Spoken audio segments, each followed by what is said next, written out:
on by. out if this Hell amendment is selected, and I support this amendment. Thank you.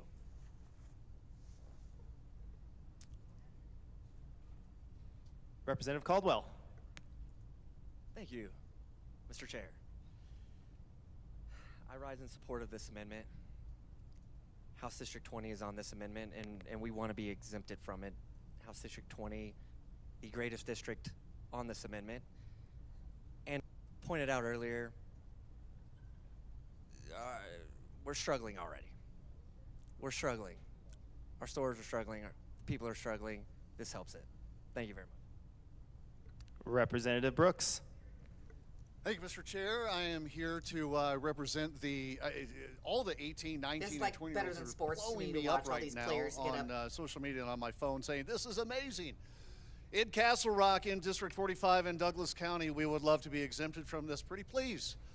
So please rise up and stand and say yes. Say yes to Castle Rock, District 45 being exempted from this terrible legislation. We are in favor of this amendment. Please vote yes. Thank you. Vote yes. Come on, guys. Representative Luck. Let's see how Thank you, Mr. Chair. disappointing It seems to me that these this people amendment is a good behave. bipartisan compromise. It's a compromise. 43 districts get to have their unalienable right infringed upon, and 22 get to keep it. That seems like a really good bipartisan like this chick compromise. too. And so for the people How of House ironic District 60, that I you too have to sit rise here in and support negotiate of this amendment. if people are allowed to exercise a civil Representative and human Bradley. right. Here's my girl. Thank you, Mr. Speaker. You get it? Listen, if you vote in favor of this amendment, I will not sing. If you don't, gloves are off. House District 39, the best district in the state of Colorado, which represents rural and urban portions of Douglas County, where the farmers like their guns and the housewives like their guns. That's right. We would like to be exempt from this unnecessary and unconstitutional legislation. So please I love support this this woman. amendment. You've been forewarned. Thank you. Representative Hartsook. Good evening, Mr. Chair, and thank you. Someone should get up and So sing House the same District song and add this 44 in. absolutely stands in support of this amendment. We have I appreciate large you. sporting goods and gun stores. We have small sporting goods and gun stores. We have independent owners, and we would love for them to be exempt so they can keep doing business at a reasonable price to help the people. How and the long do you think this is constituents gonna go on in tonight, House guys? District 44 would like to go there to buy their ammunition. So vote yes on this amendment. Thank you. Assistant Minority Leader Winter. Thank you, Mr. Chair. Before I ran this amendment, I didn't speak for my district, but House District 47 would be appreciative of this amendment. We believe in being able to defend yourself. I hate We that I believe don't the have Second people Amendment is a life representing me in issue. my To be district able to defend speak life. up for me. I have two I young bootlickers daughters, and haters. 17 years old and 10 years old. And I would be pretty shaken up if they found themselves in a relationship or in a position where they thought their only option was to be able to protect themselves and they weren't be able to buy the ammunition to be able to do that. And I'd And then they really also have hate to wait one 3 day days. have to think that some lawmaking that I was involved in this building might have stopped that from happening. I think this is really important. It's definitely not a joke. This is something that we all take serious. They and don't I think take our it would rights be really seriously, great though. if we exempted our That's house the sad part. districts. They really don't. Like my colleague said earlier, you do you, let us do us. I urge and I vote. Thank you. Majority Leader Duran. This Thank is you, getting Mr. juicy. Chair. I so appreciate the creativity from my colleagues across the aisle. It was very entertaining. I But can't stand this, members, broad. I'm going to ask for a no vote. It's unenforceable. And it's We got to get rid of arbitrary. this broad. We Is gotta there get any rid of further Monica Duran discussion? Representative DeGraff. and her bad dye job. So close, Madam Majority Leader. Do we have any? What's going on So, with Monica Duran? Let's this, look her up. This definitely speaks to the When is she idea of up for liberty in re-election? Colorado. So Colorado, you can see She's if you want Jefferson to County. have liberty in Colorado, you need to vote red. District 23. Uh, Why does she remind me I'm of not my mother? campaigning, I'm just stating facts. My mom's a Democrat. The facts are, if you want to I- have I liberty had in to admit that. Colorado, elections matter. And Representative Graff to the amendment. Shut up, guy.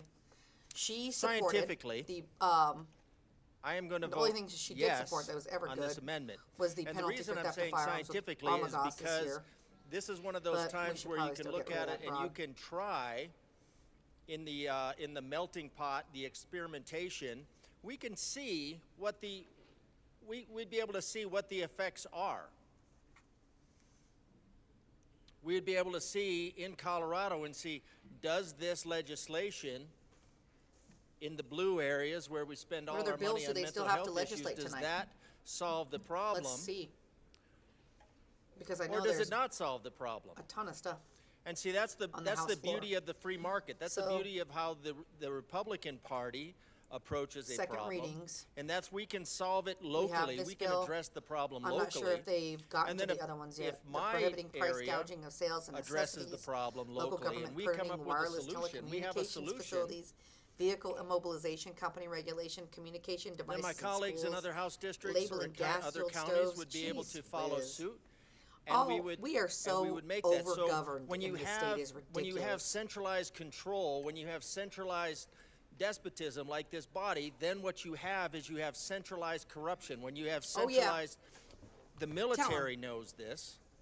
We have centralized command. We have decentralized execution. And that is one of the things that makes the military very strong. We have decentralized execution. When you centralize execution, what you have is a single point of failure. This bill represents a single point of failure. Because so right when now, this for bill y'all, y'all fails, just showing up and it tuning fails in, for the they entire are state. discussing an amendment And it will that was fail. introduced I mean, it's designed to to fail. exempt House It's not districts designed to actually with be Republican successful. It's just designed to be representation the next from step House Bill in a series of steps 251133, towards removing which your is Second great. Amendment. Your right And to that's protect exactly what yourself against Representative criminals, common and Ken DeGraff elected. is speaking against right now. So the bill is designed to fail. So what we can do We is shouldn't we have to can do this, just though. spread That's- that out. We can that's the sad part, eliminate that. is we can shouldn't have to say, do you know this. what, those counties that chose representation that don't favor liberty, they can have their liberty restricted. So Those Kash counties Patel that has been prefer sworn in a more liberty as the new oriented, director of the as ATF. evidenced by their representation, they would be exempted out of it, and then we could see what happens That's on crazy. crime. How does And anybody feel it about kind of that? makes me think that the sponsor is afraid to find out what would happen on crime. Representative DeGraff, please do not implicate the motives or intentions of any of other members. I don't Anybody know have why any she comments would be about that? afraid. I'm just saying that it makes me see. It seems like she is. I don't know why.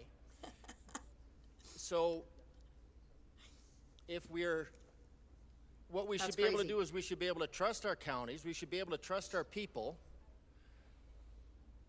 and we can come back and we can revisit this, and we can see what the effect on crime is in Colorado. Yeah. Because, I That'd mean, be it's great. not working in other states, but that's not Colorado. So imposing this at a statewide level to impose a Denver solution on a rural problem. That's the thing is they're basing, little blue cities They're and all trying to Denver. legislate an entire state. And They're all Denver problems. in hearing not too far back ago, a really good associate Wherever of mine she's who from. runs, Wherever the he majority has a leader shop is in from. Granby, High Mountain Firearms. His name is Seth Stern. Monica He's is her also name, involved in with case you were the wondering. She said Colorado she has a Federal name. Firearms I do License know Association. Representative He DeGraff, said he to would be the okay amendment. Yes, with, but she with said she had a having a name, new and state. I needed to recognize And you that. guys do whatever you want to do with Denver because we're sick and tired of it. So all I'm but we saying don't want to be legislated by Denver. is that we should respect that's exactly what's the people happening. of Colorado. They're making we should laws respect based that off they're of not the a city that monolith. affect an We entire should state of respect people. the scientific process so that we can find out what actually works, because this isn't it. But I'm willing to let those blue counties try, and then we would have that good compromise, and then we could all probably just go home. So with that, for the scientific method, I'm in favor of this amendment, and we should find out what works and what doesn't. Spoiler alert: this doesn't. Yeah. Somebody sent him a Representative some Gonzalez. scotch and a cigar. I will make this fast. From House District 50, I think my district would also be one to exempt themselves from this. I've heard a lot of issues at the door about guns and anything that infringes on their rights. A lot of young people as well, young adults, not just a lot of older people, military vets and stuff and the like. So I ask for an aye vote on this amendment. Thank you. we look so Is nice there any tonight? further discussion on the amendment? All these beautiful Republicans looking so Representative nice. To all the constituents down in Cortez, Colorado, we're fighting for you. Approve this amendment. Right on, Guy. Representative Richardson. We need to get some red back When in I the was city. up here earlier, I did kind need of some focus people to on run my own against these district, people. but I do think We need somebody to run just against in an effort of collegiality and in Mullica's district and get rid of him. recognizing that I've gotten to know the We need some good red representatives there. that have been up here earlier If anybody has some pretty well over suggestions the last month or so. or would like to run against so him, I really reach want out to to us ensure at the that they know secondsyndicate.com.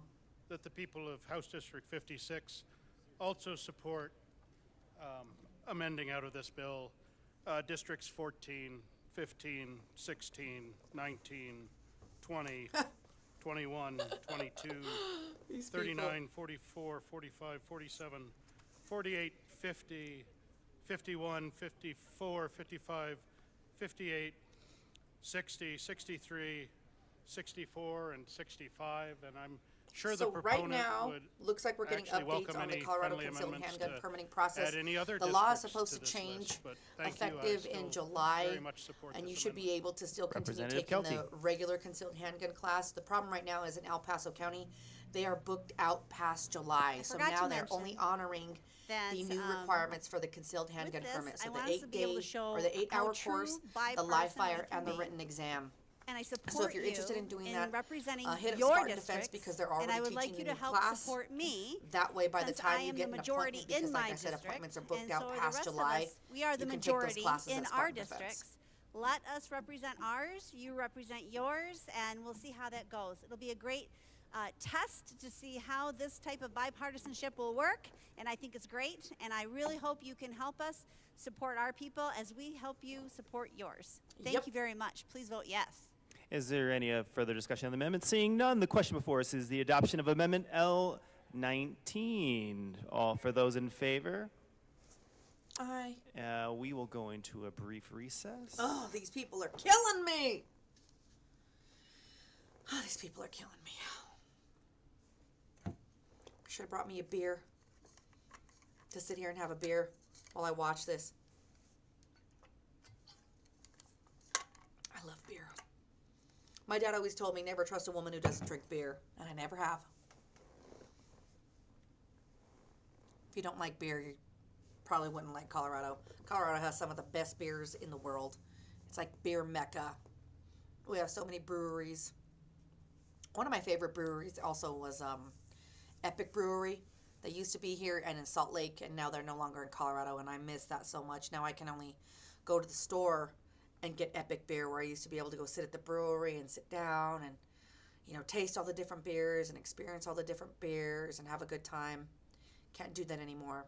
That's exactly what they're doing here with firearms and ammunition. They don't want you to be able to have the freedom of choice.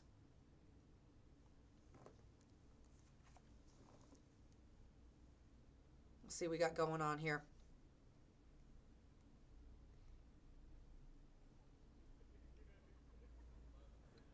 The House will come back to order. Here we go. Back on. Game on. The question is the adoption of Amendment L19. A division has been requested. All those in the chamber not entitled to vote, please be seated. Let's see what we got here. All those in favor of Amendment L19, please stand and remain standing or raise your hand and keep it raised until the count is taken. L19.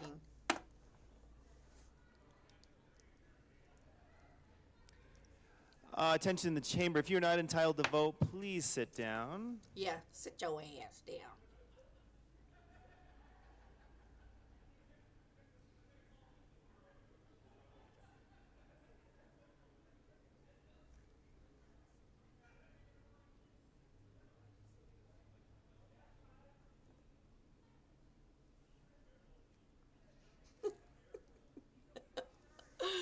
This is like so entertaining.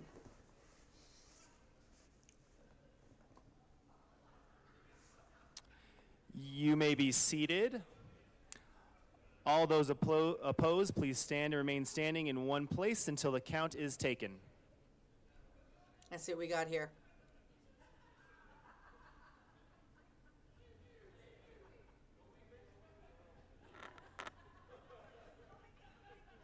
I'm texting Brandy Bradley right now and telling her how proud I am of her. I wish that woman represented my district. I have shitty Mullica and who else? I forget even who else I have. I think it's that Williford or something like that.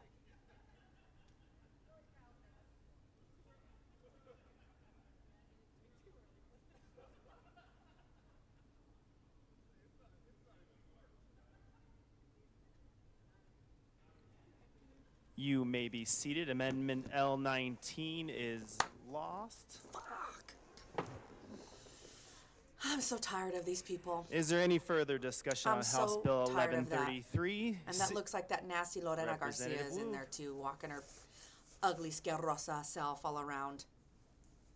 Car, Mr. Chair. car. I move L020 to HB 1133 and ask that it be properly displayed.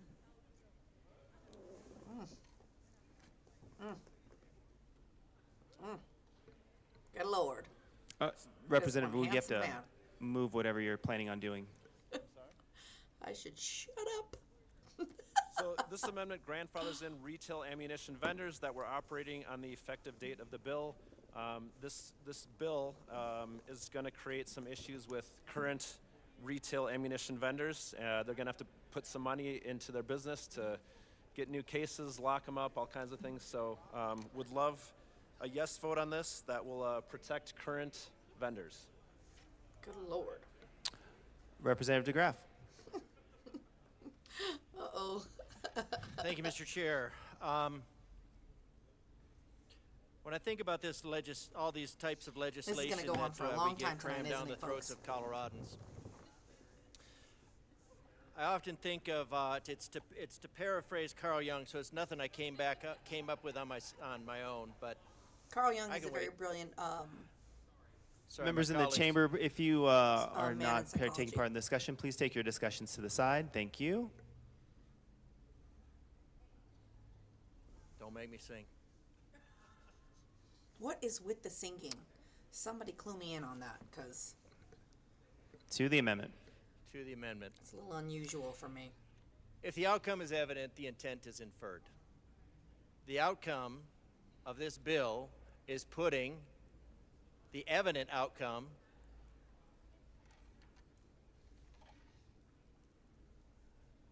outcome of this bill is that it will put retailers out of business. That's what they want. We already have retailers telling us it's going to put them out of business. That's encouraging to them. So if we go into You know, this when we go to legislation testimony knowing and that we it's going to gotta put speak up, retailers out we of business, really all don't we can like do to is even say say that it's gonna put the people out of intent business of because this, it encourages this them. bill is to They're put like, "Oh, retailers really? out of Promise? business. Now, I'm not Let's make speaking that to happen." motive because I don't know why the sponsors want to put businesses out of business. Because they want to get rid Because of people businesses having employ people and access to businesses firearms. pay taxes and the people they employ pay taxes.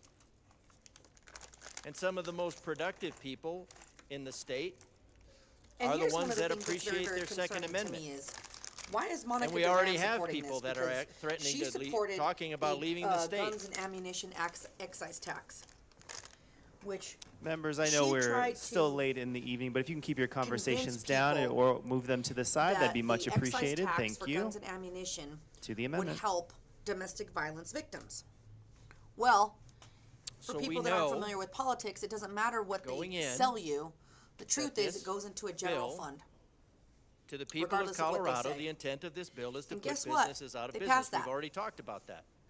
So I don't now, know why. I'm not speaking to motive. the ink wasn't even dry on the bill. I'm not saying why the sponsors want to and put government- these or ammunition Governor dealers out of Jared business. Polis I'm just saying that that already is the made a obvious clamor intent. and a grab and for when that the money. outcome is obvious, and the he wants intent to is use that inferred. money from the 6.5% excise tax that So will go I in think effect it's this safe year. to say That would that this He is would an use attack that on money to business. hire Again, more I don't know bureaucrats. why. I don't know why Basically, we he would wants be to put it in a attacking business, personnel just fund that we are. to hire more politicians. We are. I mean, when So I say we, by I mean making you. it more difficult to acquire ammunition, wouldn't that affect their 6.5% ammunition excise tax to fund the Chair, things that they want? My colleagues need to get themselves under control. So they're more concerned I would appreciate it for the tying sake of the hands of businesses in this community Colorado that than they are you of don't actually make having the best legislation interests that of the things attacks that the they're doing. livelihood of citizens in Colorado. It's asinine to me. And if you're going to attack the livelihood and citizens in Colorado, do it in your own districts.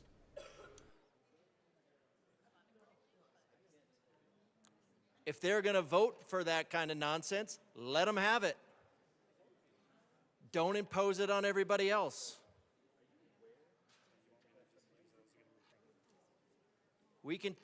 All of our districts, we can absorb all of the business that needs to come out of your districts, and we'll be just fine. So again, it's pretty obvious the intent of this bill is to put these businesses out of business. That's an attack on the livelihood of Coloradans. I think it's wrong. I think it's immoral, and this gun registration just gets worse and worse. If you've Representative never watched Caldwell. Wayne's World, you're And this is just missing out. a third reminder in the last few minutes. Colleagues, please, to get out of here quickly, please take the conversations to the side. Thank you, Madam Chair. Sorry, Mr. Chair. It's late, I'm sorry. I rise in support of this amendment. This is good for House District 20. Now, if you recall, if you were listening in a couple hours ago, I talked about renovation costs, and I talked about how expensive it is for small businesses, small gun stores, who are literally, some of them are closing their doors in my district, how expensive it is for them to have to renovate to come into compliance with this law. And what this bill does essentially is a grandfather clause or grandmother clause, whatever you want to call it, to give our small businesses some leniency here. So I'm texting And, Brandy one Bradley second, Representative to Caldwell. see where we Yes, sir. are and how things are going down there. Members, take it off the floor. You know better. Continue, Representative Caldwell. Thank you, Mr. Chair. I appreciate that. So as I was saying, on page 3, lines 1 through 8, which talks about the renovation cost that's being forced, this is good for House District 20. I hope everybody I'm votes so hungry. for it I'm gonna because this mute will myself while I seriously snack hurt on some small businesses, pistachios. small gun stores who are already in existence. At least give them a break. If you're going to pass this bill anyways, at least give the people who are already in business a break. I'm telling you, they need it right now. Thank you very much. Is there any Representative Baron? They don't Mr. care about Chair, the I businesses. also rise in favor of this amendment. House District 48 has many small ammo stores and gun stores in my district, and this would really help out them to be grandfathered in, to not have to remodel their small shops and have to do everything that needs to do to be in compliance with this bill. This is So this ridiculous. is just another step forward that would really help out my district and many other districts in this state. I honestly believe that this is not really going to help out new businesses coming in. It'll probably prevent them from coming in, but at least we will not be killing some of the businesses that we already have open. They don't care. I believe this is a great amendment, and vote yes, please. Why haven't we heard any? I don't understand. I Representative guess. Sukla. Anybody talk about the ammunition and Thank excise you, Mr. tax? Chair. In the place that I live, I have 2 gun stores, family gun stores. If this amendment doesn't pass, you're going to put both of them out of business. You're going to force the citizens of Colorado in the southwest corner, you're going to force them to go to Farmington, New Mexico to buy their ammo. Please, for the sake of it, for the people where I live, would you please pass this amendment? Thank you. Representative Luck. Thank you, Mr. Chair. To be frank, I'm not satisfied with this particular amendment. That being said, I will support it as an interim measure. This bill in this section is very micromanaging, and it does not understand the nature of business and business owners, especially in a space that is being regulated more and more and actually regulated out of business. Small gun shops, like the ones in my district, cannot afford to see ammunition walk out the door. They also can't afford to have criminal I want to or know what civil where the infractions data brought is against them. that this And bill is so based on. To Because there isn't any. have this I section don't know generally anyone to dictate to them how they must any arrange their case store to ensure that's affiliated that with a particular gun population violence either doesn't steal that that is or associated with access stolen it ammunition. in a way that Or, this body you know, determines they shouldn't. is micromanaging to too great of an extent. And so while Most gun I would violence say that we should is strike this whole thing as applied to begotten everyone, to other not kids just is caused by other grandfather in kids, those and it's businesses already that illegal currently for exist, kids to have guns. It's at least a step in the right It's direction. already and illegal so I rise for kids in to support. kill. Thank you. Murder is illegal. Representative Bradley. Thank you, Mr. Chair. I'm not going to sing. I rise in support of this amendment as well. I've got big commercial gun dealers in my district, but then I have some small mom and pop shops in Franktown, and they don't deserve to have to be regulated to this. They will close. That's right. And with us being the 6th most regulated state, and That's with right. 12,000 small businesses closing in the last year, this amendment will really help keep them sustained and open. So I rise in support for the dealers in my district, both rural and urban. Strong support of this amendment. I urge an aye vote. Thank you. And Is what there I any want to know further also discussion on is, Amendment L20? how is Seeing that gonna none, the affect- question before us is the adoption of the amendment L20 to House Bill 1133. Those in the favor ammunition say that they aye. have in stores, if they have no way to store it, Those what do they opposed do? say They're gonna no. have, so they're going to have to bear the burden of that The cost to noes store have it it. The elsewhere. amendment fails. To the bill. Representative or Assistant Minority Leader Winter. Thank you, Mr. Chair. These people just bully our team. So in my house district, these I have Trinidad POSs. State College. They're a gunsmithing school. They teach young adults, and I'm sure that there are adults that are 18 to 21 that go to this school. That's their career path. That's what they're going to do for a living. And if you're going to be manufacturing and making firearms in gunsmithing school, you're going to have to be able to go test those firearms. That's what we do. Yep. You build a rifle, I'm you from test the Trinidad, firearm. Colorado. My family's You from there. work on a pistol, you test the firearm. Well, if this bill passes, they won't have that ability to test their firearms.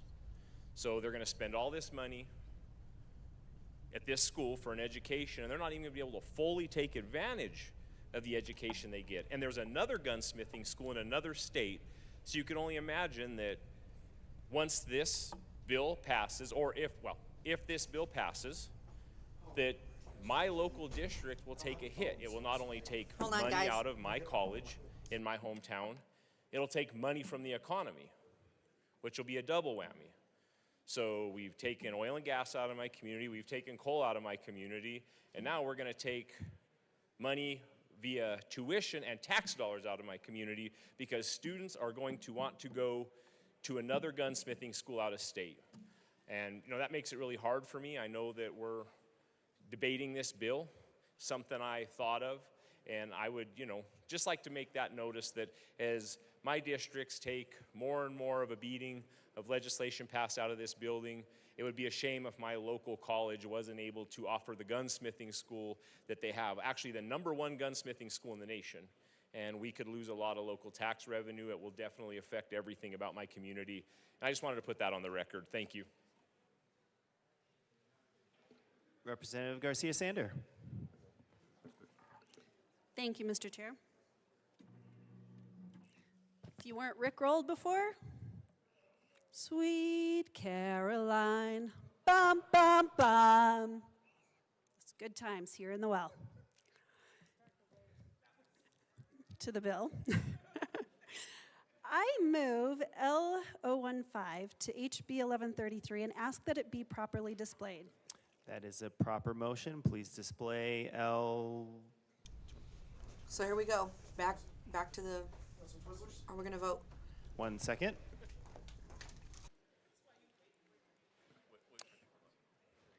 L15 has been properly displayed to the amendment. Thank you, Mr. Chair. I appreciate everyone's attention. So we got another amendment This going on amendment here. requires the Office of Gun Violence Prevention to study the efficacy of the bill and require this to be added to the report.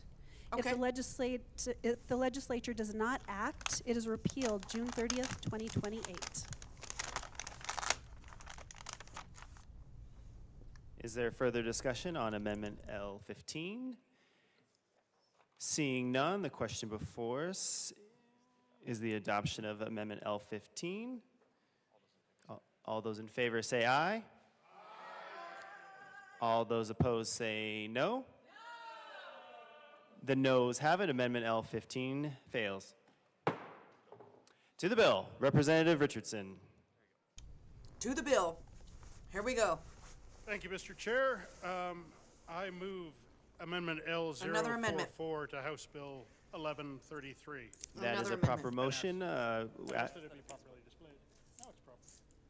Please continue. Alrighty. Thank you. Are we trying to filibuster Folks, this tonight? This amendment Is that what's going on actually here? refers to something that I spoke to during my first time up here, just to talk to the bill in general. The penalties that were assessed to folks that are just doing their job and may not know that they are in violation. Just so you know, Says here that don't like the licorice. penalties don't apply I just don't have food to in front those of me, that so are I'm delivering eating it. retail ammunition and don't know that it's retail ammunition.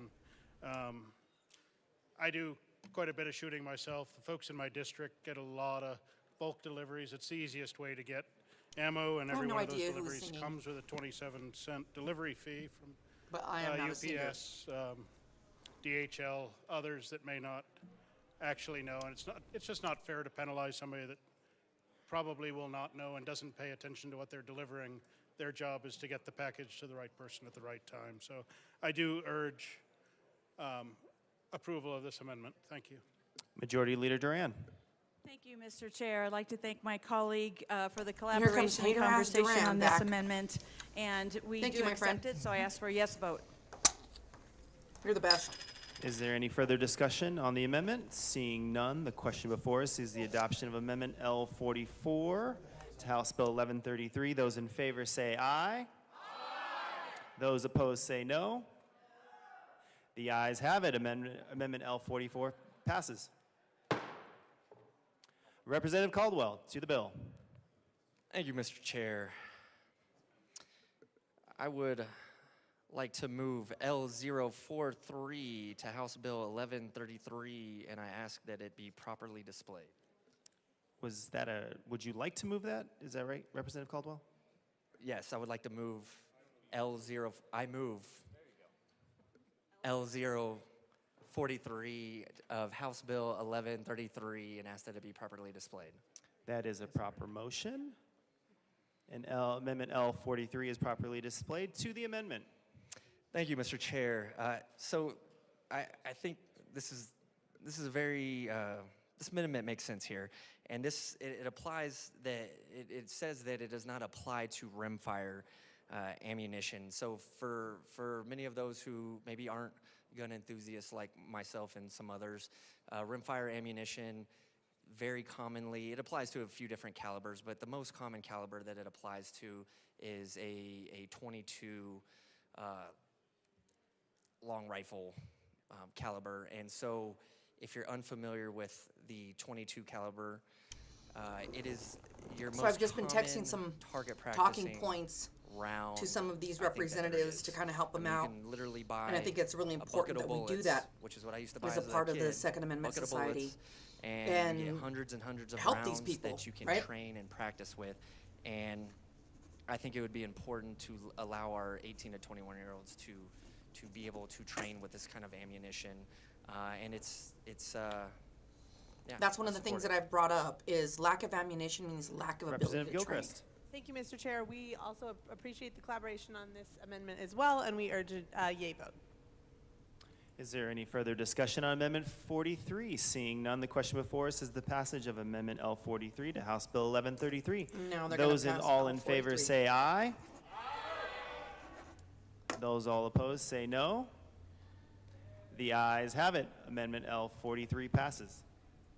To the bill, Representative Barone. This is such Thank you, Mr. a Chair. I appreciate you saw me arduous this time. process. Thank you. I move L041 to HB 133 and ask that it be properly displayed, please. That is a proper motion. This is ridiculous.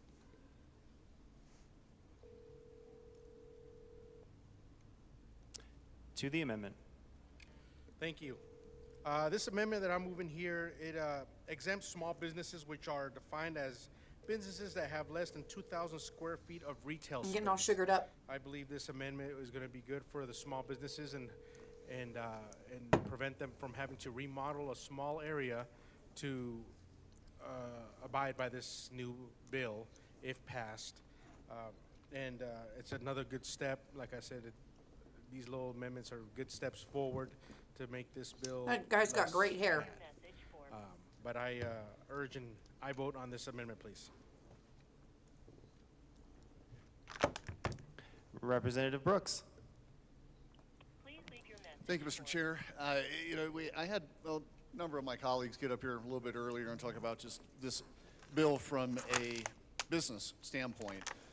It's the one piece that in the beginning when I spoke, I neglected to talk about it from a business standpoint. And that's something I would like to make sure to do now because it's applicable directly to this amendment. We are really hurting small businesses in Colorado. No, they're hurting is- gun you're gonna hear businesses me in go on Colorado. record on this, and I'll apologize and then If you haven't seen say that I don't all really the mean it. gun bill legislation Colorado is that the they've sixth proposed most against regulated state FFLs, in the country. Six. that was the means there's entire only 1, 2, 3, 4, motivation for Sean 5. Steele It's quick to for me create get the there. Colorado Federal Firearms that are more Licensee regulated than Association. Colorado. We So are last year, single-handedly we strangling the experienced life out of permitting small for gun business in Colorado, shops cornerstone for Colorado economy. them to pay $400 We for need every to permit that they have. protect There's lots of small gun shops that business have, in Colorado. you know, upwards of This 10 permits. also helps because when you Also think forces about them what to fingerprint and background check each a employee. They business have is to going pay to for have that. to do, take that Then they ammo, have, move it behind you the know, counter. limitations That's going on to be what a they can very sell. expensive Now the venture. ammunition excise tax, they pass merchant verification There may codes. be plenty of So places now that are people less can't than use, 2,000 square or feet they that can be simply flagged would not by be credit able card to companies afford for to comply guns and with ammunition this. purchases. We don't want to be putting other people, even It's even just a this, death by even the bill 1,000 cut. sponsors, I'm It's sure, their attacking intention this is not community necessarily to put people from out of business. every which way. We don't want to put people out of business, right? Mom and pop shops. I've got those in my district. Mom and pop firearm shops. They sell ammunition. Having to move that from one place to behind the counter, not allow for perusing of ammunition. Just quickly, and I will make my point here quickly. You know, I've done some big game hunting. More often than not, I call it elk hiking more than elk hunting, just because my record is pretty poor with it. But you know, when I am looking for ammunition for say a deer rifle or an elk rifle, there is a vast number of different boxes of ammo that I can look at. Even within, let's say, a 30-06. This is also a safety right? issue. 30-06 caliber. This is a I safety can be issue, looking and at I'll- different and let me range tell you of why. bullets. I could be If looking you at can't Mausers, properly I could be shop, looking at all for sorts of the different ammunition, boxes of ammunition.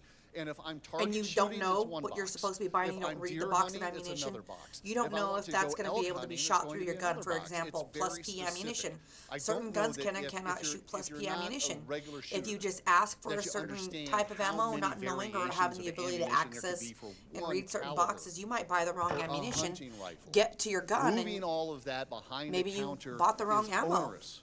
That's a big ask. It's a big, expensive ask for small businesses. Again, I do not believe that the intent of this bill is to put people out of business. Let's protect small business in Colorado, please. I would urge a yes vote for this amendment. I think we should Representative have Gilchrist. everybody look into Thank you, Mr. Senator Chair. Julie We urge a Gonzalez no who, vote on and this Senator amendment. Tom Sullivan Ammunition theft that are happens in quite large eager and small to put gun businesses, shops out of business. And further, the exemption would allow ammunition vending machines at businesses across the state. We urge a vote, a no vote, please. Representative Hartsook. Thank you, Mr. Chair. I rise in support of this amendment. Like I had mentioned earlier, I have businesses in my district that are large. They might be able to absorb some of this. For but those that of us cost will joining get you, passed on to the joining in the consumers. chat, But I have a are couple there small anybody out there businesses that are I have walked hunters? into that would fit into this category of 2,000 feet. It's huge to them. We are going to ask them, we're not asking, we're mandating. This bill will mandate that they change how they do their business, how they structure their store. They're going to have to do more capital outlay. And who's going to pay for that? Aside from the business up front, it will get passed along to the consumers.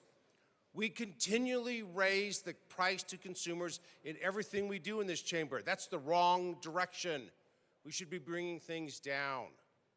But they've This proven amendment is time great after for the time small businesses in the that have Colorado little General shops. Assembly They're usually just a single that they don't care owner about that for people. shop, So if you small guys are little just tuning in, business doing the earlier, American dream. they proposed and that now this we're go gonna to, tack on with this has a bill fiscal note, that way it could go to additional appropriations. costs for them to Because they know comply. that since Colorado's I urge already aye in vote debt on $3 this billion, amendment. Thank you. they can't afford to spend any more money on these bills. Is And there of any course, further discussion they on turned Amendment down L41? that amendment. Seeing none, Every the question amendment before that us the is the Republican adoption Party of Amendment has L41 proposed, to House they Bill have shut down. 1133. And this is why it's so All those important in to make sure favor that we say have aye. good candidates running against these Democratic All those candidates. opposed say no. And we get involved more in politics. The noes have it. Amendment See?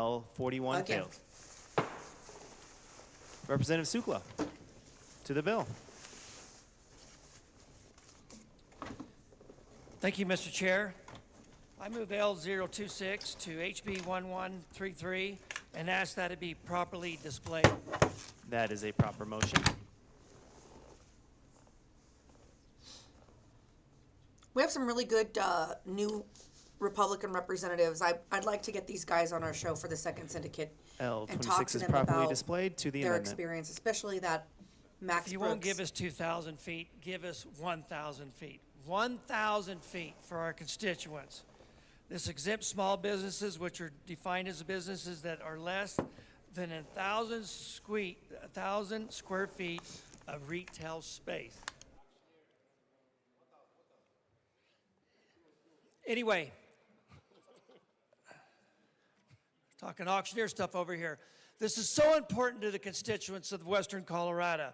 This is so important to keep our kids where they can still There shoot, has to where be we some can sort of our conspiracy businesses where they are still other than just the big four viable, so they buying don't move Colorado away and buying leave. votes. They told me our small gun businesses, the two that we have in our town, said that they are going to have to close their doors down, and you will leave us no place to buy our ammo.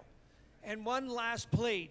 We have the Ute Mountain Ute tribe where I live, and they have 18-year-olds, and they have 19-year-olds, and they have kids that hunt where I live. They actually have special hunting rights where they hunt the whole San Juan Forest, which is 1.2 million acres, one of the largest forests in the state of Colorado. Please accept this motion and vote yes. Thank you. Assistant Minority Leader Winter. I rise in support of this motion. If these small gun shops close down, especially in rural Colorado, that's going to be a big deal, especially in my district, because if the gun stores in my district close down because they can't afford to be able to lock up the ammunition, I'm going to have to literally come back next year or even tonight come up with an amendment that you guys give me an appropriation to take care of the highways for all the people that are going to be driving to the neighboring states right outside of my district. For It'd real. probably be cheaper just to do that. I urge an aye vote. Representative Kelty.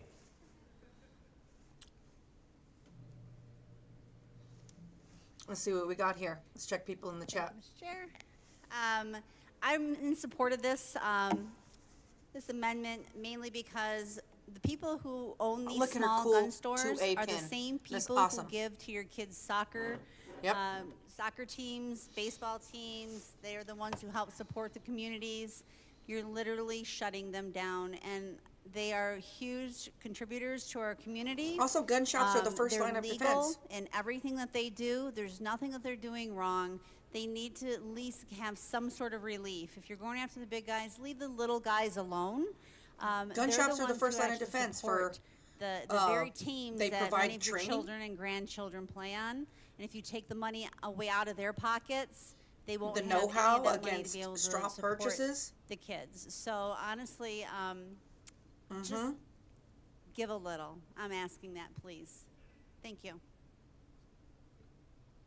Representative DeGraff. Thank you, Mr. Chair. I can't believe Colorado, the former free state of Colorado, is reduced to begging to keep in business 1,000 square feet. So we know that this bill is intended to put these gun stores out of business, and now even the 1,000 square feet are not safe. 1,000 square feet, that's about 32 by 32. So probably about the length of That's this a good dais. point. Had to text Brandy Bradley. Square. Just wanted to inform her that gun shops are the 1,000 first square line of feet. defense. They're the ones that provide the And for training. the rest of Colorado, They're the ones that, don't think you know, you're exempt. provide the education and the safety and the know-how there. They're the ones that are providing they're the after safe gun tools. stores. Those are the ones that have, Tomorrow you they're know, after like whatever this store that we're working in. runs Every afoul person of that the works in ideology. the store is I don't know knowledgeable. why. They're consumers of the speak to product motive. that they sell. They're also the first line of defense when it comes to straw purchases. But it's true. Because they keep their eye out Don't for ask that. for whom the bell tolls, it tolls for thee. Colorado is begging the statists to allow 1,000 square feet. I don't know what I did, but right now I just For a hit gun 1 million store, views on for my an ammo channel. store. Good job for you, man. Good job for you. Way to go.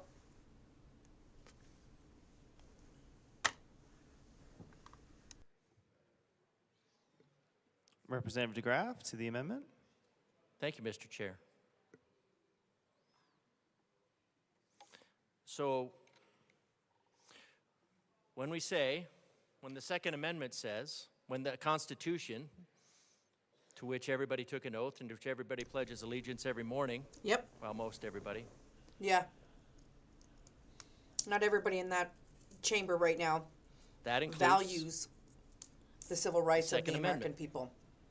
Because if they That did, includes the Second Amendment. bills like and this that wouldn't is even be the purpose proposed. of the Second Amendment is to Protect the people. maintain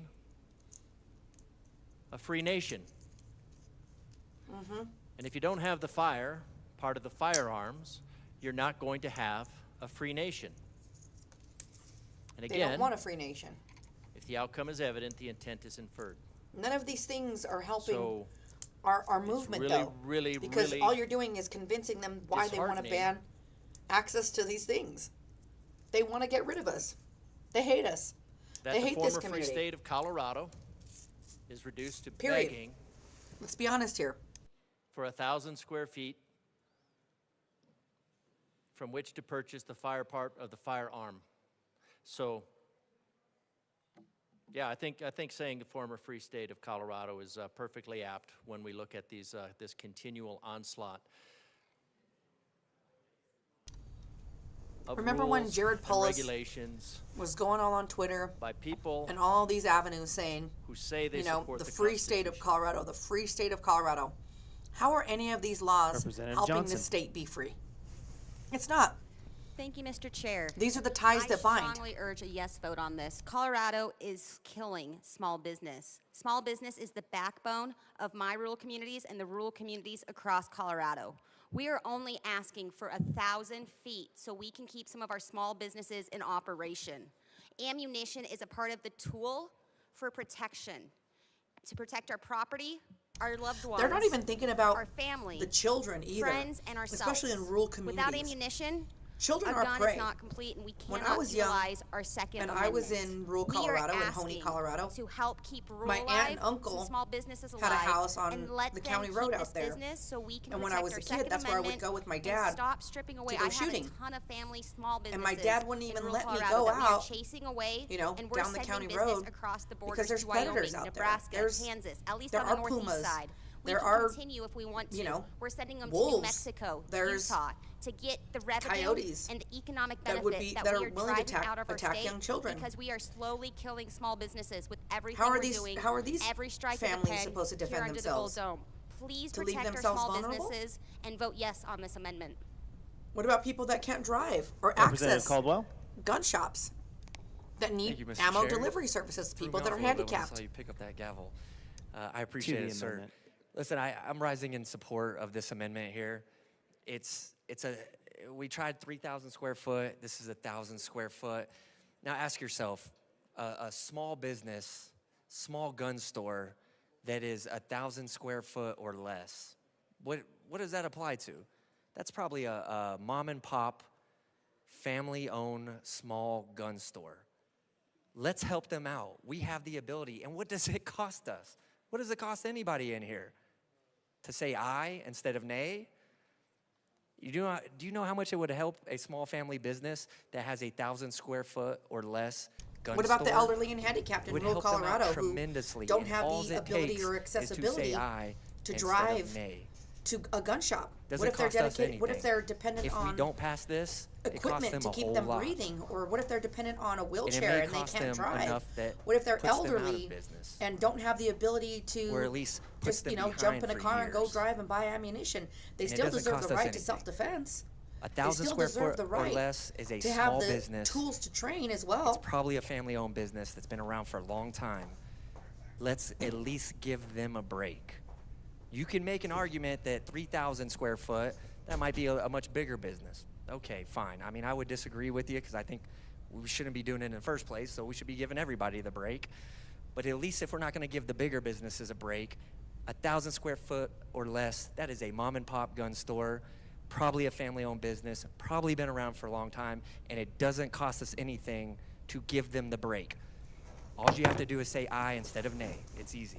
It's easy, but they won't do it. Why? Representative Richardson. Because they're all in the pockets of bureaucrats that fund Thank you, Mr. Chair. gun control. Colleagues, I do ask you to This vote is the aye most on corrupt this. state. If you drive through rural Colorado, there's towns that if you blink, you're through them. They're disappearing. Congratulations, We need to preserve Utah. Dad, our communities. I love to see people in the succeeding. rural areas. Good for you, man. 1,000 square foot You deserve stores it. is what you find. Usually a lot smaller than 1,000 square foot. This is livelihood. This is jobs that we're talking about in our rural Colorado. And So a lot of people keep honestly, reaching out to from me the and saying, original okay, intent well, of the bill, and I how think it is the federal government you know, going to help? I know that we good-hearted saw is Trump we're trying to, created, prevent or some I think it was Doge issues with to gun violence, audit but those are mostly all in the urban areas. all where there are bills and larger laws that big are box infringing stores on the where Second folks Amendment right. get a lot of So I ammo. never thought I'd heard myself, We don't I'd hear see myself those say problems this, in the rural areas. but I'm counting God, on but the that's feds probably right 'cause now folks are to come in and focused on making a supersede living. They all this still state have tyranny hope. that we have. I'm one of Don't those people that take the usually hope away from our advocates small towns and to our keep the small power businesses. Please in the vote aye on state. this. Well, we obviously have Representative a Bottoms. very severely corrupt political system in Colorado. We have Jenna Griswold, who's, Thank you, Mr. you know, Chair. publishing I don't like this passwords for amendment. voting machines. I don't like anything We about have this election amendment. fraud I don't out like of the the yip idea yap. that we're passing We have, unconstitutional Pat bills. Stryker and Jared And then Polis we're and, gonna and carve their out other some two little friends thing for that literally 1,000 square foot business, designed not 1,100 square foot. You're no the longer laws eligible. to be able Not to have 1,200. anybody vote You're in no any longer district to flip eligible it blue. for the Constitution. You're Doge no is longer overturning eligible for the evidence Constitution. that we're giving This is Social not Security funds constitutional. to This people that bill are is dead, not and those constitutional. checks are being In cashed. fact, the There Fifth is Circuit an Court of immense Appeals amount has already of ruled funny business. Something is against an definitely rotten in exact Denmark same here. bill as CR 23-169 that says that you can't buy guns if you're under 21. The Fifth Circuit Court of Appeals has already ruled that's unconstitutional. So guess what? It's coming down the pipe for this. It's coming down the pipe for all the things that are happening in Colorado. We are in a golden age right now. We are in a golden age, and we're going to continue to tear this stuff up. This is not constitutional. It should be torn up and thrown on the floor. It is not constitutional. The fact that we're going to say, oh, let's give 1,000 square foot business, that is horrible. That is horrible. This is not constitutional. This bill is not constitutional. Nothing about this is. Second Amendment says no infringement. No infringement. But we don't care about the Constitution. They don't. We break the law day after day in this room. Representative We break Bottoms the to the law. amendment. Oh, shut the And hell so up. I strongly do not like this amendment.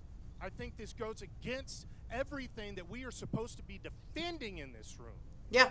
But we're going to let we'll hand you a little bowl of gruel. Yep. 1,000 square foot building. Lick the boots of the status. Do this. This is, I'm talking to my side right now. This side is laughing at us. This side is laughing at us because we're coming with our little bowl in our hand And asking Representative for a little DeGraff, carve-out. Representative DeGraff, I'm just going to ask you just to pull it back to the amendment, please. That's not Speak DeGraff, that's to- Scott Bottoms, you Sorry, jerk. Representative Bottoms, my apologies. I see Representative DeGraff, yeah. I'm going to ask you just What to is the please word pull it back to the infringement? amendment. Pull What it is- back what does to it the mean to 1,000 square infringe? It foot means- ask. Let's look it up. understand It's a the verb tensions to in relation to actively that. break I the just terms said of that sentence, 1,000 act square so feet. as to limit yes, or and I'm gonna undermine, ask you to to refrain from encroach. the bowl of gruel line of arguing, wherever that might be going, and just pull it back to the amendment, I'm please. just going to keep talking about what I was talking about. I'm going to ask you, sir, to please pull it back to the 1,000 square amendment. foot. I'm talking to our side. This man is running for governor right now for They're asking you to 2026. come beg at their feet. Do you think he has a chance? Would you get behind him? This is horrible. I'm also offended I was called the graph.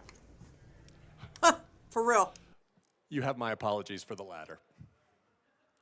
No offense, Representative DeGraff. DeGraff and Bottoms are Representative really Gilchrist. good friends. They're Thank you. They do a we lot of work urge together. A no vote on this amendment. It isn't just about 1,000 square feet. This is would allow vending machines to have ammunition. So we strongly urge a no vote. Is there any further discussion on Amendment L26? Seeing none, the question before this is the adoption of Amendment L26 to House Bill 1133. Those in favor say aye. Those opposed say no.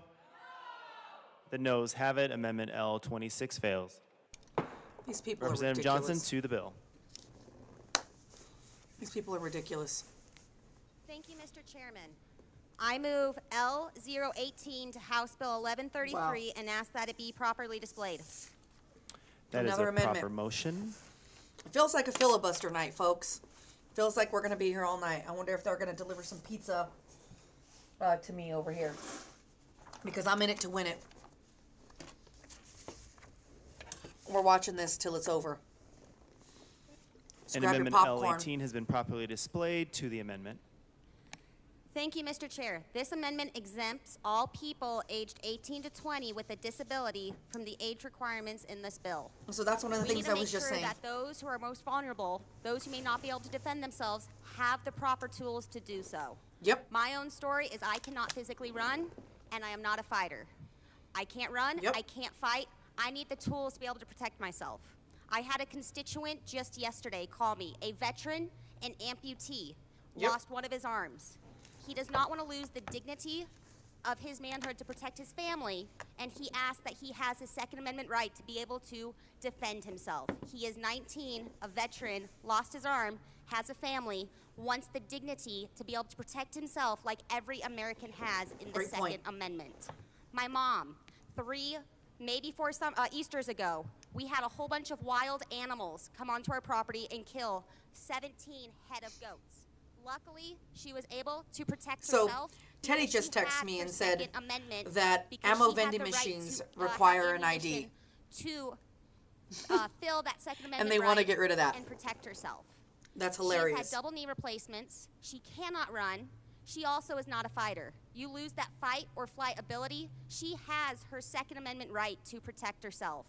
Anybody who is not physically able to protect themselves, especially our youth who are 18 to 20. Teddy's gonna should step have in that here for a dignity, second and relieve that me. safety, that protection to be able to preserve their life, their property, their family, and their loved ones. We need to make sure we are utilizing the tools that our Constitution provides to help our disabled, especially those 18 and 20-year-olds, have that ability to protect themselves, that option, that right. Allow them to have ammunition so they can utilize that tool for that protection. We need to make sure we are not disadvantaging those who have already been disadvantaged by life circumstances, so that way they have the security and protection they need. I strongly urge you to vote yes on this amendment.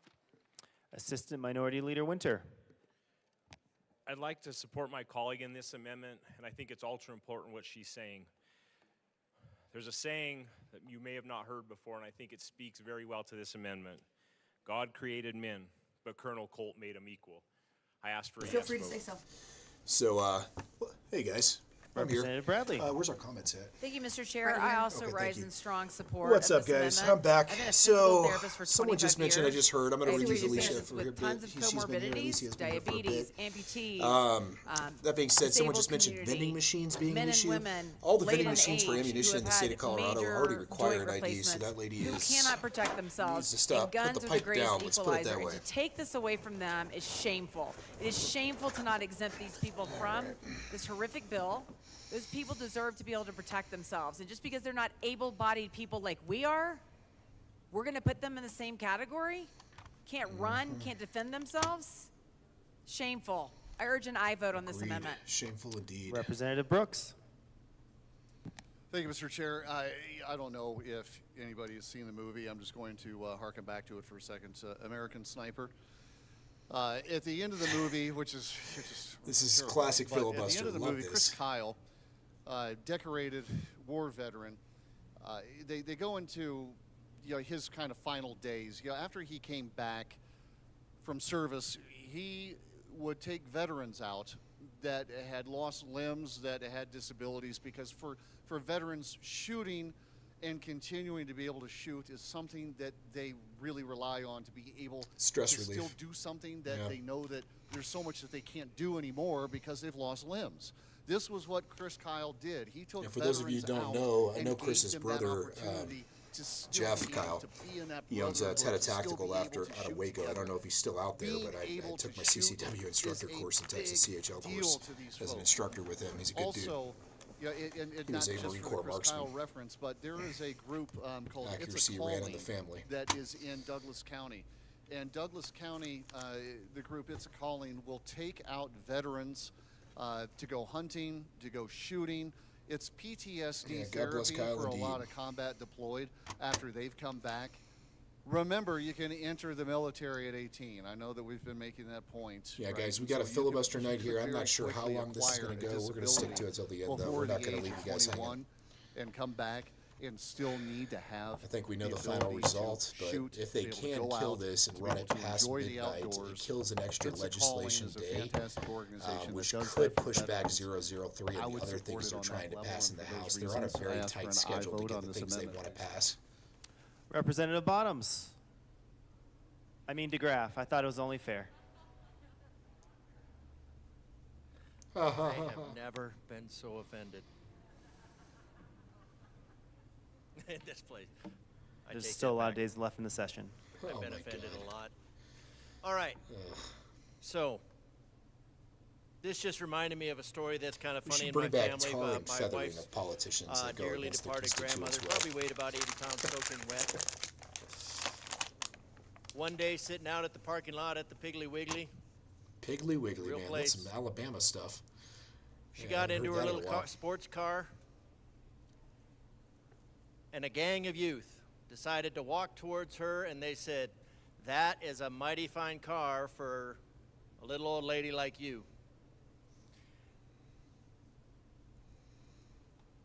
And what she did is she reached under the front seat.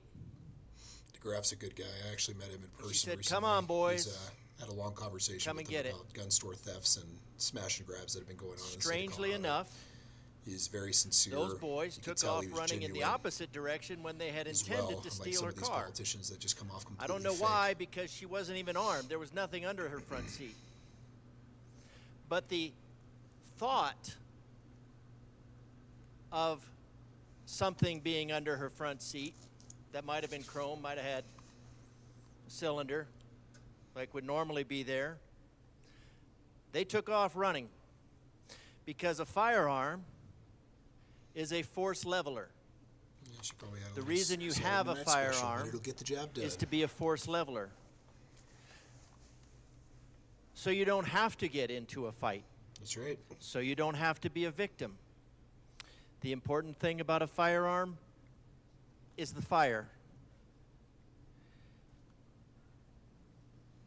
Besides being a gun registration, this Eric is a Wadax, I disarming was the just victim. having the same thought about tar and feathers Bill. the other day when they passed the other bill. I know, right? It used to Makes scare it harder. politicians. Makes it more difficult. They did something their Makes it constituents more didn't like. They difficult got for chased out of citizens to town, protect tarred and themselves feathered. against all criminals, common or elected.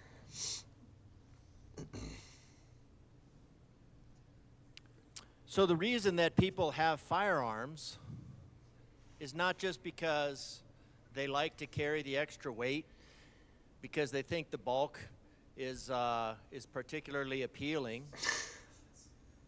They carry firearms because they are a force leveler. And if somebody has a physical impairment, a physical disability, a great challenge equalizer. where they need a little bit more leveling, then this amendment helps level that field. I mean, maybe we can at least avoid disarming one class of victims. The rest of the victims in Colorado, well, you're on your own. Now, there is a lot being done from the federal level to reduce crime in Colorado, because that wasn't being done in Colorado, but that's a different story. But right now, this amendment would help keep at least a small class of Coloradans safe and able to protect themselves. Again, guys, we're still in the amendment phase. As soon as this amendment phase is over, they will go to Instead a vote. of disarming all the Republicans victims have introduced a and making all significant victims amount out of of amendments in an Coloradans. attempt to filibuster. Every amendment has So to I be recommend debated. an It aye has to vote have on equal this opportunity bill. on each side to debate yay or nay. This is a Amendment, true sorry. filibuster effort to push this back at least a calendar day for the vote. And I have a protect feeling at least that the one idea group is of to Coloradans. delay We're- the we're vote sacrificing on the 003 businesses, in we're committee hearing and other sacrificing the things citizens. because as the House At is in least session, maybe we committees can cannot carve out a meet. small group of citizens of Colorado.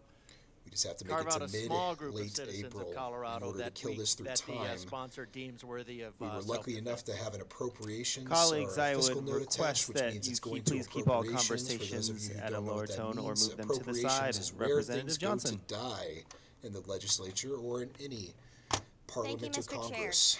While I was sitting and listening to my colleagues all making excellent points, I thought of one particular lady, 19 years old, in a wheelchair, excited that she was able to live on her own because she had the security of a concealed carry. She was excited that she had Jeremy the ability Manson, to be I like independent. small, heavy objects. While this young lady is not in I my understand district, that, bud. it reminds know me where that you're coming everything we from. do here at the well, under this gold dome, affects all of Colorado. And if we can make at least one life better, we're doing something good. If we're disadvantaging many, we're doing something wrong. This young lady, how am I supposed to face her? I ask, how would any of you be able to face her if she does not have the fire, the ammunition, to fuel that tool that she was so proud of after she just bought her own apartment? Thank you for to not calling it a protect weapon herself? and calling it a tool. How do we tell her she no longer Good has that right? terminology. That she is going to have to Learn go the back correct to her parents terminology, because guys. she The is media likes scared to live on her own and be use independent incorrect like any terminology to 19-year-old make strives firearms to be. or tools Please think of the consequences that seem we're more doing under dangerous this, and and I deadly. urge a yes vote on this amendment. Weapon is a bad word. Is there any further discussion on Amendment L18? Yes, there is. Representative Gilchrist. Thank you, Mr. Chair. We urge a no vote. Is there any further discussion on Amendment L18 to House Bill 1133? Seeing none, the question before us is the passage of Amendment L18. Those all in favor say aye. All those opposed say no. The noes have it. Amendment L18 fails. To the bill, Representative Bradley. Thank you, Mr. Chair. I move L017 to House Bill 1133 and ask Honey for it badgers to be aren't good stuffed displayed. animals, just saying. That is a proper motion. Everybody needs a honey badger, folks. Everybody. If you don't own a honey badger, Amendment you L17 don't. is You're not a properly gun displayed to the amendment. Okay, this amendment says notwithstanding the prohibition of selling ammunition to a person who is under 21 years of age described in subsection 1B of this section, a retail ammunition vendor may sell ammunition to a woman who is 18 years of age or older, but under 21 years of age, who presents a government-issued identification indicating that the person is a woman.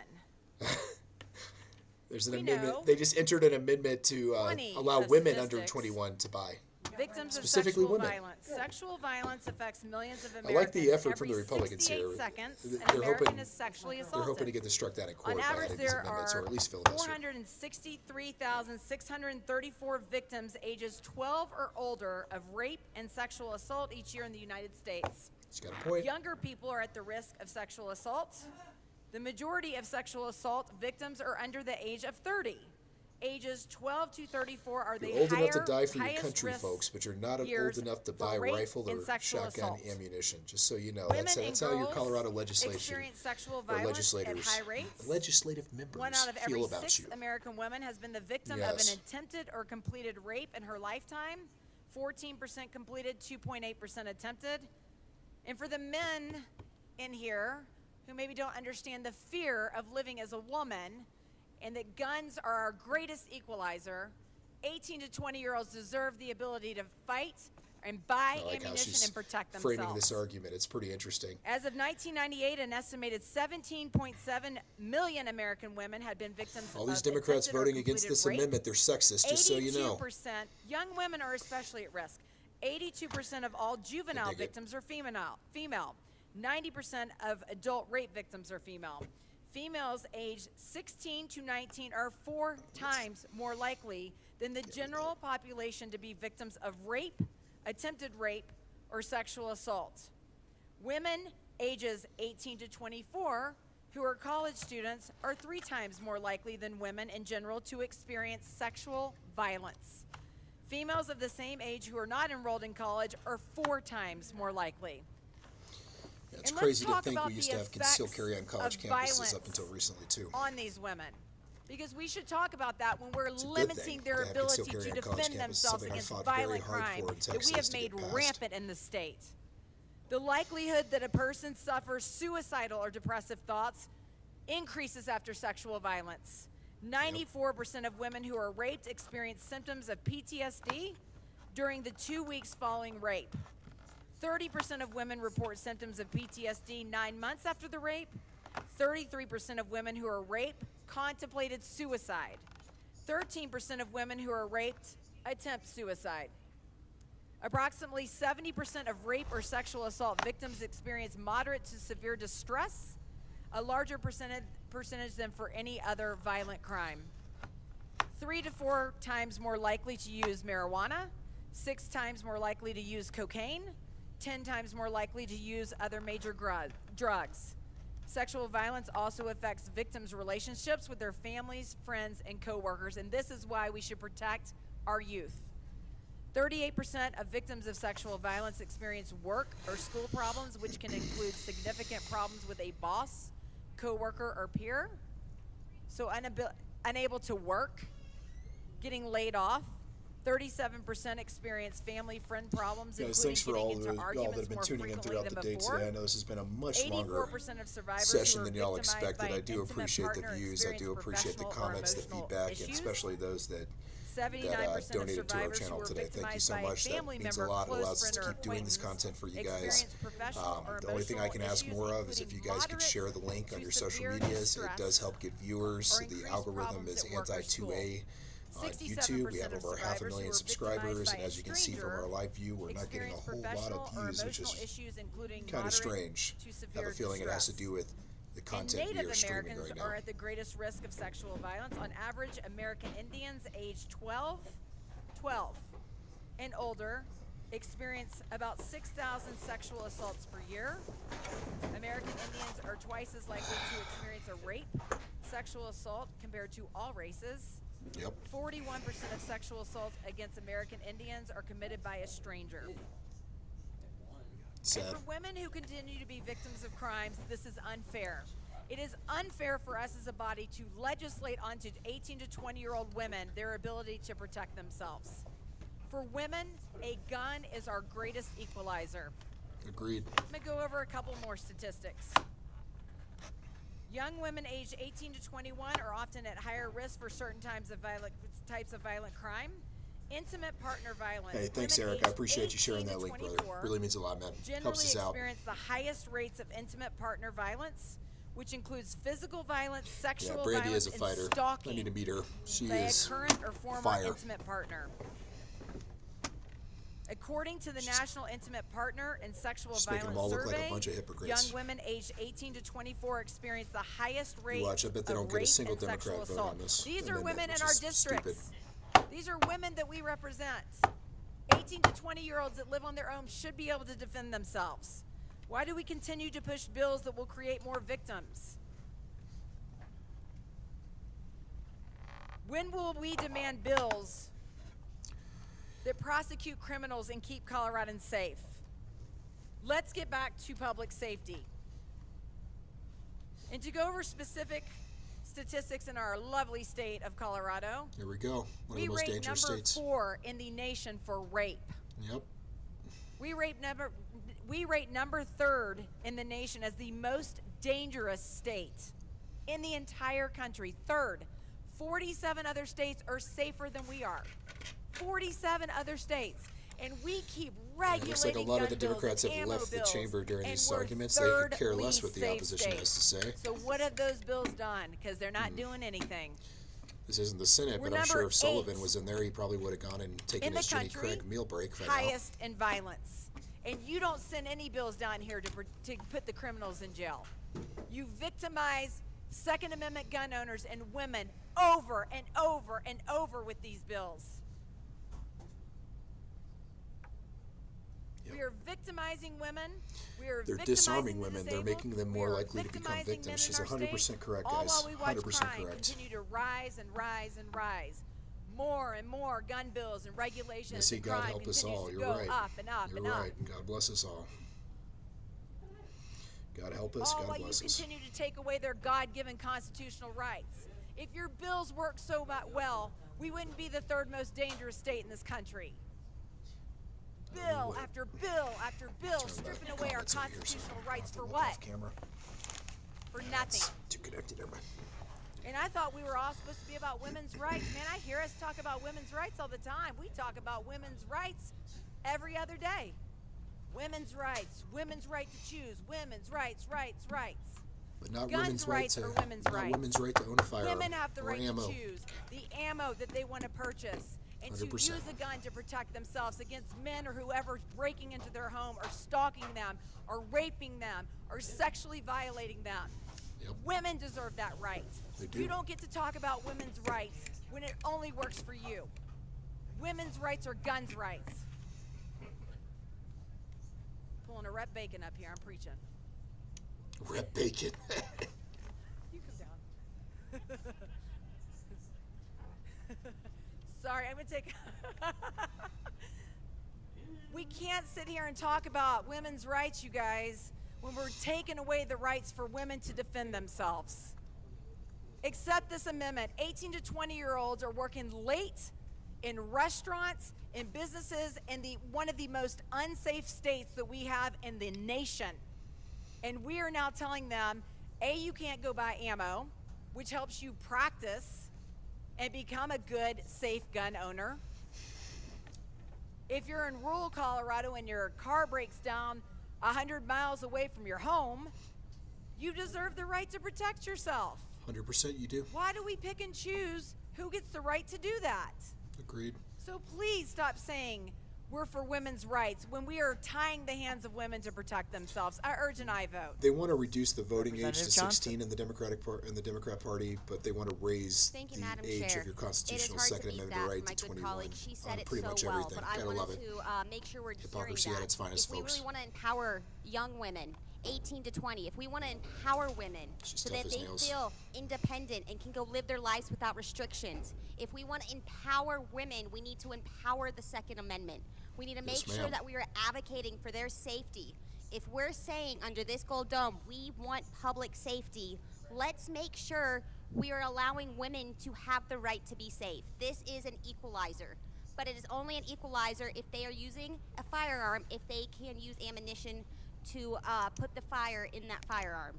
We need to make sure we are keeping them safe so we avoid future mental tolls. Let's be proactive in this. Let's make sure we are giving them the confidence. Let's empower our women and make sure that they have the Second Amendment. We have it. Vote yes to ensure that we want to support women. Women 18 to 20, make sure that we are supporting the upcoming 3 days only. Friday, Saturday. Safe. So we are not making sure that we're taking this right away from them. I urge a yes vote. Representative Kelty.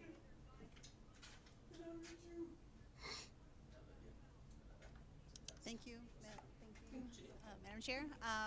One thing that hasn't been mentioned that at least I didn't catch was included in this for women's rights is domestic violence. Women who have been victims of domestic violence, like myself, I like the fact that I now have something within my power to protect myself and to take that safety, that safe feeling, that ability to protect yourself away from young women who are married at 18, they're married at 19, they're married at 20. But to be able to take away that right for them, to be able to actually purchase ammunition and protect themselves and use the Second Amendment like it is supposed to be used is a travesty. This is going to be causing a lot more problems if we don't at least allow our young women to protect themselves like I almost cussed, like they darn well should be able to. Please vote yes. Use some common sense today.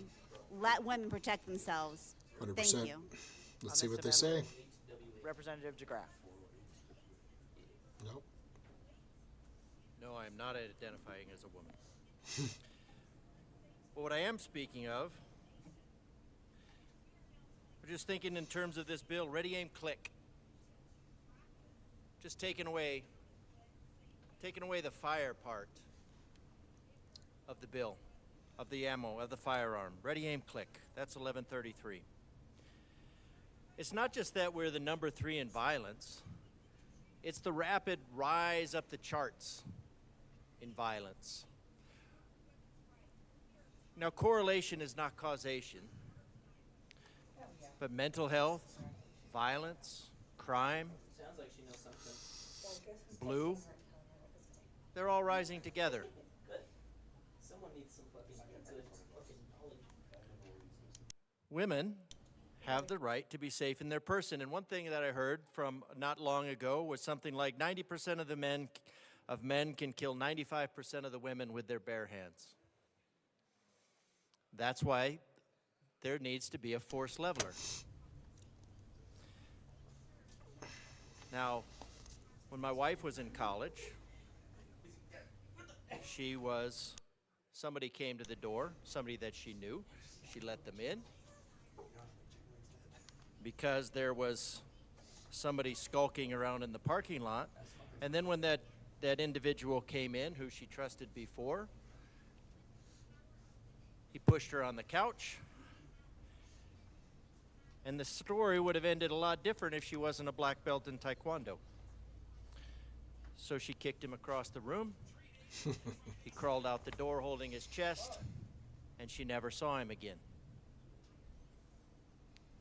Not everybody has that capability.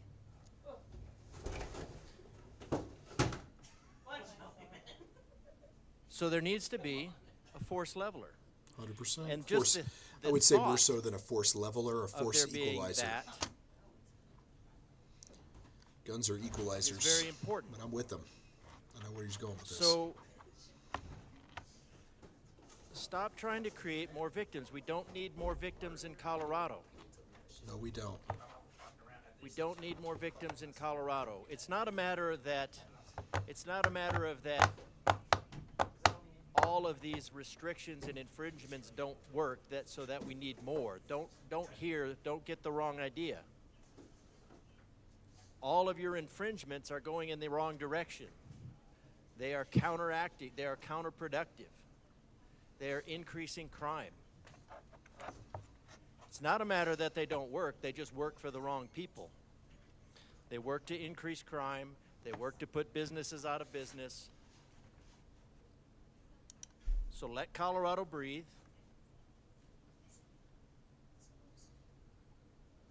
Let Colorado breathe. Let's at least have some people in Colorado that are not forced to be victims of your legislation.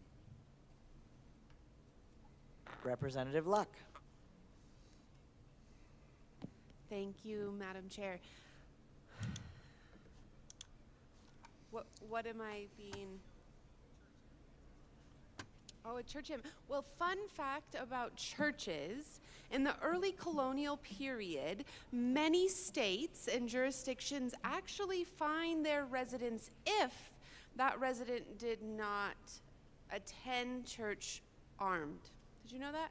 You could get fined if you did not actually. Yeah, there's actually, I have to look it up, but there's a city or a county in the to United protect States where yourself if you do and not your own a church firearm, population. So you thank could be for fined and that imprisoned. segue of all about church. It's probably the safest town in the country.